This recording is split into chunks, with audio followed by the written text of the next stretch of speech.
السلام علیکم ورحمۃ اللہ وبرکاتہ۔ خیر مقدمہ فدا نامے میں سگر شریف دکن میں روحانیت کا ایک مرکز، دکن میں پرچم اسلام کو بلند کرنے والا، نصرت آباد، ہر دور میں اپنی انفرادیت رکھنے والا گوہر، جس کی گود میں بے شمار قطب، ابدال، مجاہد، شہداء، عمرہ و اہل ذوق آرام کر رہے ہیں۔ ہر دور میں اولیاء کرام نے اس مقامی روحانیت کا رخ کیا جہاں دنیا کے اولین مجاہد صوفی حضرت صوفی سرمست اسد الاولیاء کا آستانہ ہے، جو محبوب ہر زمانہ ہی مستوں کا ایک ٹھکانہ ہے، اور اسی آستانے کے اطراف نور کے قطاروں میں شہداء آرام کر رہے ہیں۔ انہی قطاروں میں ایک مزار مبارک اس عظیم ہستی کی بھی ہے جسے دنیا تصوف میں خواجہ حماد الدین کاشانی کہا جاتا ہے۔ یہ وہ ذات اقدس ہے جس نے ہند کے پنجتن چشت کے ملفوظات کو قلمبند کیا اور ہمارے لیے رہنمائی کا ایک ورثہ چھوڑا۔ خلد آباد شریف اور سگر شریف یہ دونوں مقام دکن میں اسلام کے مرکز رہے۔ سگر اور خلد آباد کا روحانی تعلق بہت گہرا رہا ہے۔ اکثر اولیاء کاملین کی آمد و رفت ہوتی رہی ہے، جس میں حضرت خواجہ حماد الدین کاشانی بھی ایک مضبوط کڑی ہیں۔ مگر سب سے پہلی کڑی جو سگر اور شریف اور خلد آباد شریف کو جوڑتی ہے وہ حضرت خواجہ منتخب الدین زرزری زربخش کی ذات اقدس ہے، جو جہاد صوفی میں سگر شریف میں موجود تھے اور بعد از مارکہ خلد آباد تشریف لے گئے، اور حضرت عین الدین گنج العلوم بھی خلد آباد سے سگر شریف تشریف لائے۔ آج ہم جس ہستی کا تذکرہ کر رہے ہیں وہ حضرت خواجہ حماد الدین کاشانی کی ذات اقدس ہے۔ آپ کا اصل وطن ملک کاشان، آپ کے والد حماد الدین کاشانی کاشان سے دہلی تشریف لائے، اور جب سلطان محمد تغلق نے اپنا پایا تخت دہلی سے دولت آباد منتقل کیا تو حضرت حماد الدین کاشانی بھی اپنی بیوی بچوں کے ساتھ دہلی سے دولت آباد منتقل ہو گئے۔ حضرت خواجہ حماد الدین کاشانی اور آپ کے برادران نے دولت آباد میں حضرت خواجہ برہان الدین غریب سے 732 ہجری میں شرف بیعت حاصل کی۔ حضرت کی خدمت میں تا دم آخر رہے۔ حضرت خواجہ حماد الدین کاشانی اور آپ کے بھائیوں نے خواجہ رکن الدین کاشانی، خواجہ مجد الدین کاشانی اور خواجہ برہان الدین غریب، جو نظام الدین اولیاء کے بہت ہی محبوب خلفاء میں سے تھے، جنہوں نے سب سے پہلے دکن میں تعلیمات خواجگان چشت کو پیش کیا۔ حضرت خواجہ نظام الدین اولیاء کے حوالے سے ہم نے ایک ویڈیو بنائی ہے، آپ اس کو بھی دیکھ سکتے ہیں۔ عرض کر رہے تھے خواجہ حماد الدین کاشانی اور ان کے بھائیوں نے سب سے پہلے دکن میں تعلیمات خواجگان چشت کو پیش کیا اور سلسلے چشتیہ کی ترویج کی، اور اس کے عروج میں آپ کا کافی حصہ رہا۔ سلسلے چشتیہ کے عروج میں آپ حضرات کا کافی حصہ رہا ہے۔ حضرت خواجہ حماد الدین کاشانی کے ملفوظات کو ان کے بھائیوں نے جمع کیا، جو دنیا تصوف اور بالخصوص اہل چشت کے لیے بڑی اہمیت کے حامل ہیں۔ خواجہ رکن الدین کاشانی نے نفائس النفاس اور شمائل اتقیہ رموز الوالیہین میں حضرت خواجہ برہان الدین غریب کے ملفوظات کو جمع کیا۔ مجدد الدین کاشانی نے غرائب الکرامات، بقیت الغرائب اور دیوان عین حیات مرتب فرمائے۔ حضرت خواجہ حماد الدین کاشانی نے برہان الدین غریب کے ملفوظات جمع کیے اور ان کو احسن الاقوال سے موسوم کیا اور شائع کیا۔ احسن الاقوال میں حضرت غریب کے ارشادات، آپ کے بیان کردہ وظائف اور پیران چشت کے اقوال درج ہیں، جو اہل تصوف بالخصوص چشتیوں کے لیے رہنمائی کا ایک اہم سلسلہ ہے۔ نامور مصنف نثار احمد فاروقی اپنی کتاب نقد ملفوظات میں لکھتے ہیں کہ خواجہ نظام الدین اولیاء اور بابا فرید الدین گنج شکر کے اقوال پر احسن الاقوال ایک اہم اور مستند ماخذ ہے۔ احسن الاقوال کے قلمی نسخے علی گڑھ مسلم یونیورسٹی، سالار جنگ میوزیم حیدرآباد اور خلد آباد شریف میں موجود ہیں، اور اس کا فارسی سے اردو میں ترجمہ بھی ہو چکا ہے۔ اس کا سب سے پہلے ترجمہ عبد المجید صاحب نے 1342 عیسوی میں تحریر کیا۔ احسن الاقوال کی اہمیت کا اندازہ اس بات سے لگایا جاتا ہے کہ سیرت و تاریخ و بزرگان چشت کی سوانی کی قدیم کتب میں اکثر احسن الاقوال سے حوالے ملتے ہیں۔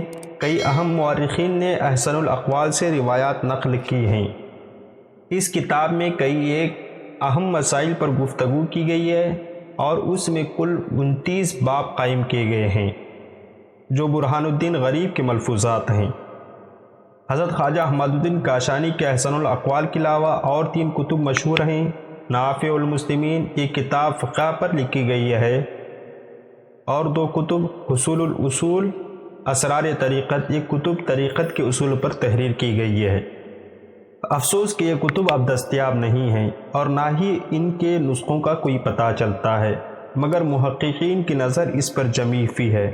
ان کتب کے علاوہ ایک اور رسالہ میرات المحققین بھی حضرت خواجہ حماد الدین کاشانی کی طرف منسوب ہے، جس کا ترجمہ شبیب انور کاکوروی نے کیا، جس کا ذکر انوار خلد کی مصنفہ نے کیا ہے۔ وہ لکھتی ہیں کہ یہ رسالہ خواجہ حماد الدین کاشانی کی تصنیف ہے، جس میں کل 51 صفحات ہیں اور ہر صفحے پر 10 سطریں ہیں، جس میں خالی صوفیانہ انداز میں حقائق و معارف بیان کیے گئے ہیں۔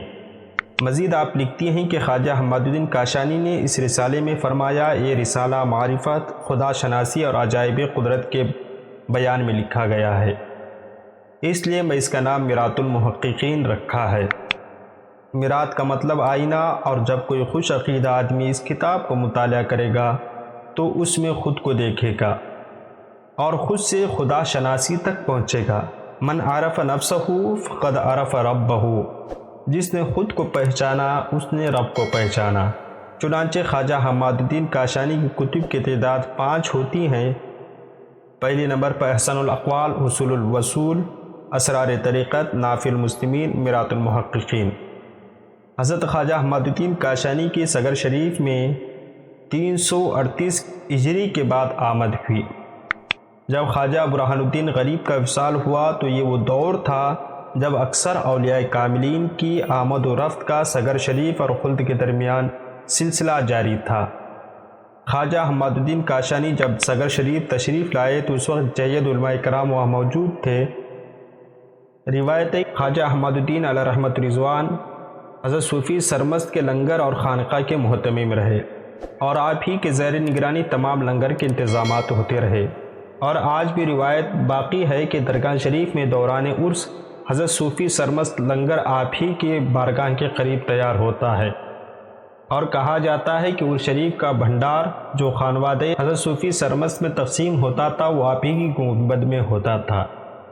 رسالہ انوار سرمست، جس میں حضرت صوفی سرمست کے حالات درج ہیں، جو حضرت سید شاہ سراج الدین سرمست صاحب قبلہ سجادہ نشین بارگاہ صوفی سرمست کی قلمی بیاض سے نقل کیے گئے ہیں، جس کو حضرت نے قلمی مخطوطات جو سجادگان صغر شریف کے پاس موجود تھے اس سے اخذ کیا تھا۔ اس میں آپ حضرت خواجہ حماد الدین کاشانی کے تعلق سے لکھا ہے کہ آپ نے حضرت صوفی سرمست حالت کشف میں دریافت کیا کہ اس کربلائے ثانی میں قبور کی تعداد کتنی ہے، تو حضرت صوفی سرمست نے فرمایا، یہ قطب اس سرزمین پر سے گزر ہوگا جو دہلی سے آئے گا، اس کی آمد سے تعداد قبور کا پتہ چلے گا۔ تو جب حضرت خواجہ بندہ نواز دہلی سے دکن تشریف لائے تو آپ نے بغرض زیارت صغر شریف تشریف لائے، تو آپ کے ہمراہ 7 بنڈی پھول تھے، اور آپ ہر مزار پر 2 پھول پیش کرتے اور زیارت فرماتے۔ اس سے تعداد قبور کا اشارہ ملتا ہے۔ حضرت حماد الدین کاشانی کی آمد صغر شریف میں یہ مان لی جائے کہ برہان الدین غریب کے وصال کے بعد تشریف لائے تو آپ کا عرصہ قیام 20 سال کے قریب ہوتا ہے۔ مترجم روضۃ الاولیاء خلد آباد عبد المجید صاحب خلد آبادی لکھتے ہیں کہ حضرت خواجہ حماد الدین کاشانی بحکم پیر و مرشد بعد وفات پیر و مرشد صغر شریف تشریف لے گئے، اور مولانا عبد المجید بقیت الغرائب کے حوالے سے لکھتے ہیں کہ حضرت خواجہ حماد الدین کاشانی نے جب صغر شریف سے روضہ شریف یعنی خلد آباد حضرت برہان الدین غریب کی زیارت کا ارادہ کیا تو خواجہ مجدد الدین کاشانی نے آپ کے ہمراہ ایک غلاف روانہ کی۔ جب حضرت خواجہ حماد الدین کاشانی روضہ شریف پہنچے اور زیارت کے لیے اندر تشریف لے گئے تو غلاف مبارک سامان میں بھول گئے۔ روضہ مبارک سے آواز آئی، جو غلاف لائے تھے پیش کرو۔ فوراً غلاف لے کر حاضر ہوئے۔ پھر آواز آئی، جو مطالب ہوں لکھ کر لاؤ۔ آپ فرماتے ہیں کہ کل 8 مطالبات پیش کیے جو سب تھوڑی دیر بعد پورے ہوئے۔ اس سے اولیاء کاملین کا اختیار بعد از وصال ثابت ہوتا ہے۔ مریدین کا پیران طریقت کی قبر سے فیض حاصل کرنے کا بھی جواز ملتا ہے۔ عبد المجید صاحب اپنے ترجمے میں لکھتے ہیں، حضرت خواجہ حماد الدین کاشانی نے 12 جمادی الاول 761 ہجری کو وفات پائی۔ مزید آپ نے لکھا ہے کہ وہ خود بھی سگر شریف کی زیارت سے مشرف ہوئے ہیں۔ آپ کی آمد غالباً 1920 عیسوی کے قریب کی ہے۔ اس وقت حضرت سید شاہ سراج الدین سرمد صاحب قبلہ مسند سجادگی پر فائز تھے اور حضرت خواجہ حماد الدین کاشانی کی وفات محفل سما کا اثر یہ ہوا کہ آپ پر رات بھر جذب کی کیفیت طاری رہی اور صبح کی اولین ساعتوں میں اس دنیا سے رخصت ہوئے۔ بعد وفات کے آپ کے برادر خواجہ مجدد الدین کاشانی نے دیکھا کہ آپ تبسم فرما رہے ہیں۔ یہ دیکھ کر مجدد الدین کاشانی نے چیخ ماری اور کہا، خواجہ حماد زندہ ہو گئے ہیں۔ وہاں پر موجود خواجہ قوام الدین نے فرمایا، مولانا مردان خدا زندہ ہی رہتے ہیں۔ جب آپ کا جنازہ تدفین کے لیے جایا جا رہا تھا تو وہاں پر موجود تمام سادات کرام، مشائخ، علماء اور عوام کا ایک کثیر مجموعہ تھا اور ہر فرد آپ کو کھندا دینا چاہتا تھا۔ آپ کا جنازہ معلق ہوا ہوا میں چلتا دیکھ کر کئی کفار نے اسلام قبول کیا۔ بالآخر آپ کو حضرت صوفی سرمست کے آستانے میں جانب جنوب سپرد لحد کر دیا گیا۔ بعد میں سلاطین بہمینیہ کے دور میں آپ کے مزار مبارک پر گنبد تعمیر کروایا گیا۔ انشاءاللہ مستقبل قریب میں ہم حضرت صوفی سرمست علیہ رحمت رضوان کی سوانح بھی پیش کریں گے۔ آپ سے درخواست ہے آپ ہماری اس ویڈیو کو لائک اور شیئر ضرور کریں۔ السلام علیکم۔